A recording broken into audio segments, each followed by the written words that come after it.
আসসালামু আলাইকুম, সবাই কেমন আছেন? আশা করি ভালো আছেন। এই তো এদিক দিয়ে মূলা শাক রান্না করা হয়েছে, আর এদিক দিয়ে জাটকা মাছ, ধনিয়া পাতা বাজার থেকে আনা হয়েছে। আজকে তো বৃহস্পতিবার, তো জাটকা মাছ কাটতে হবে। আর এদিক দিয়ে আম্মু হয়েছে কচু পাতা দিয়ে, যেহেতু কুমড়া পাতা নাই, আর কাঁঠালের বিচি দিয়ে চাপা শুটকি দিয়ে বড়া বানাচ্ছে। ওই তো দেখেন, এই যে পাতাগুলো পেঁচায় রাখা হয়েছে। আর এই যে মা একটা একটা করে বলতেছে, আমি দেখাই। আর এনে দিক দিয়ে ভাত খাচ্ছে। এই যে দেখেন কিভাবে বড়াটা তৈরি করতেছে।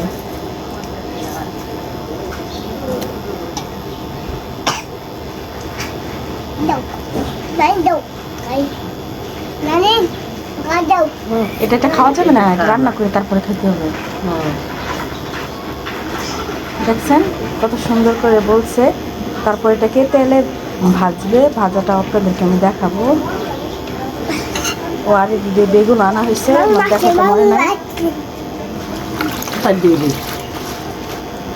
এই যে পানি দিয়ে কচু পাতাগুলো ধুয়ে নেওয়া হচ্ছে। তো আরেকটা দেখাই।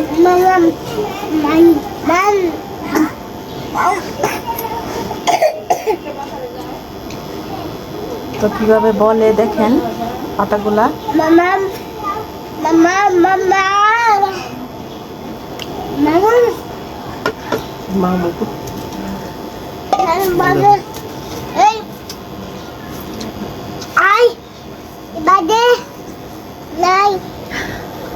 দেখছেন এই যে এভাবে বলতে হয়।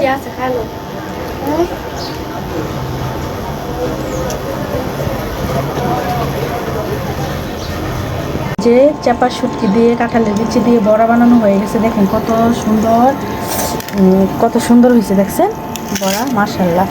আর এই তো এই যে ভাজা হচ্ছে। তো হালকা চুলার আঁচটা ডিম করে তারপরে ভাজতে হয়। এই তো ঢেকে দিচ্ছে যাতে পাতাটা সিদ্ধ হয়ে যায়। তো আমি দিক দিয়ে মাছ করছি, তো দেখাতে পারি নাই, তো এই জন্য ভাবলাম এখন এসে একটু দেখাই। এই যে দেখেন, দেখেন মাশাআল্লাহ অনেক সুন্দর হয়েছে। আরিয়ান রোদ্রে বসে বসে তো পেয়ারা খাচ্ছে।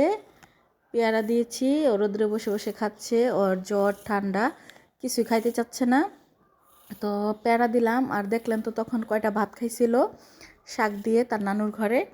তো যাই হোক, বাহিরে অনেক সুন্দর রোদ উঠেছে।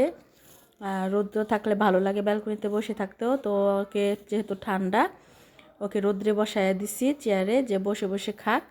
আর প্যাম্পাস পরে আছে, এখনও খুলিনি।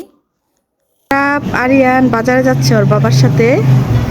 আজকে আমাদের এখানে হাটের দিন। ওই তো তার বাবা চলে যাচ্ছে, ওই যে বাজারে যাচ্ছে। মানে ওর বাজারে যাওয়ার উদ্দেশ্য সিঙ্গারা খাবে আজকে, বাজারে হাটের দিন। তো ওর বাবা সামনে, ওই তো সামনে, তারা বাবা দুই ভাই পিছনে।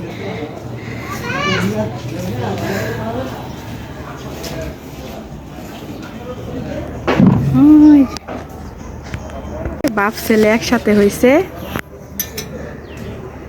বাজারে যাচ্ছে। আমি এখন মাছগুলা কেটে নিব, ঝাটকা মাছগুলা। সাজনা গাছে ফুল আসছে, এটা 12 মাসই সাজনা হয়। বাচ্চারা স্কুলে যাচ্ছে, এই তো সম্ভবত এগুলা স্কাউট, সেজন্য ড্রেস এরকম। ওই যে হাঁস পুকুরে গোসল করতেছে। এদিক দিয়ে বাজার থেকে ফ্রেশ ফ্রেশ মলা মাছ আনা হয়েছে। তো একটু ময়লা ময়লা দেখা যাচ্ছে, তো বেছে নেব। আর এদিক দিয়ে তো আম্মু আর আমি ঝাটকা মাছ কাটতেছিলাম। আর এদিক দিয়ে লাউ শাক আনা হয়েছে। তো ঝাটকা মাছ আর এগুলা কাটার পরে সময় থাকলে অবশ্যই কাটবো। আর এখানে কি কি বাজার আনা হয়েছে আপনাদেরকে দেখাই। তো 2 পদের শুটকি আনা হয়েছে, বেগুন আনা হয়েছে, টমেটো আনা হয়েছে, মূলা আনা হয়েছে। এদিক দিয়ে আরিয়ান বসে বসে সিঙ্গারা খাচ্ছিল। তারপর এদিক দিয়ে যে ছোট ছোট ডাঁটা শাক আনা হয়েছে, ডাঁটাও আছে সাথে। তারপর সিম আনা হয়েছে, পেঁয়াজ আনা হয়েছে, তো লাউ শাক। তারপর দেখেন বাজারগুলা সুন্দর হয়েছে মাশাআল্লাহ।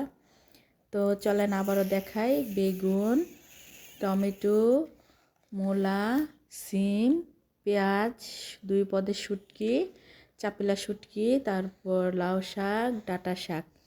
তো আমাদের বাজারে এই ছিল গোড়া মাছ, তো দেখাই এখানে যে ডাটা শাক আনছিল, বাছা হয় নাই, মূলাও বাছা হয় নাই, লাউ শাকও বাছা হয় নাই, সব রান্না করে রেখে দিয়েছি।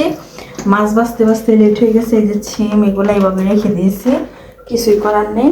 ওদিক দিয়ে সব কিছু গুছালাম, ঘরটা ঝাড়ু দিব, সন্ধ্যা হয়ে গেছে।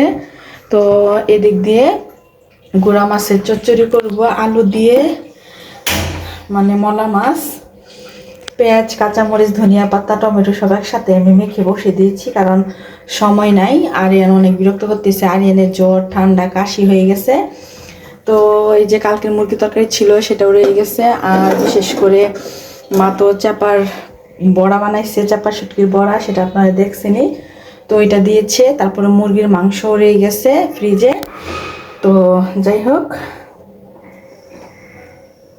চুলার জালটা আমি ধরাই দিলাম। তো এখন আস্তে আস্তে হতে থাকুক, আমি ঘরটা ঝাড়ু দিয়ে নিই, তাহলে আমার রান্না শেষ। আর ভাত রান্না করব রাতের জন্য। এই যে আমার গোড়া মাছের চচ্চড়ি রান্না করা হয়ে গেছে, আলু দিয়ে, বেগুন দিই না, আলবির অ্যালার্জি প্রবলেম, তো এই দিয়ে মলা মাছ দিয়ে চচ্চড়ি রান্না করছি রাত্রের জন্য। তো দুপুরে তো মাংস তরকারি ছিল, চাপা শুটকি বড়া ছিল, সেগুলো দেখিয়েছি। দেখেন এই যে আরিয়ান কান্না করতেছে, ওর জ্বর, অসুস্থ, যে গাড়ি ফেলাই দিচ্ছে, ও বিরক্ত বোধ করতেছে। এখন ওকে খাওয়াবো, তারপরে যা করার করবো। 8টা 20 বেজে গেছে। তো আরিয়ানকে মাত্র ঘুম পাড়াইলাম, ওর জ্বর বিরক্ত করে। তো এই সুযোগে আমার কি করতে হবে জানেন, শাকগুলা বেছে নিতে হবে যতটুকু পারি। তো কি করব, বাচ্চারা থাকলে যেরকম হয়, কাজ করতে পারে না মায়েরা, সব মায়েদেরই, যাদের বাচ্চা আছে বেশি দুষ্টামি করে বা বিরক্ত করে তাদেরই সমস্যা হয়। তো দেখেন আরিয়ানকে যে ঘুম পাড়াইছি আমি, এই যে দেখেন আরিয়ানকে ঘুম পাড়াইছি, মশারি টানাই দিছি কারণ মশা আছে। তো ঘুমাচ্ছে, আর আমি এদিক দিয়ে যে শাকগুলো নিচ্ছি বেছে নেব। তো আর কি বলবো, কাজ করি, কাজ তো করতেই হবে। আর যেহেতু কালকে তো শুক্রবার, আজকে বৃহস্পতিবার ছিল, তো শুক্র শনি তো স্কুল বন্ধ, তো এই জন্য আর বেশি কিছু মানে কালকে সকাল সকাল উঠতে হবে না, বাচ্চাদেরকে স্কুলে দিতে হবে না, তো মোটামুটি কাজ সেরে ফেলতে পারবো। তো যাই হোক, আপনারা ভালো থাকবেন, সুস্থ থাকবেন, সেই দোয়াই করি। যে যেভাবে আছেন, যেখানে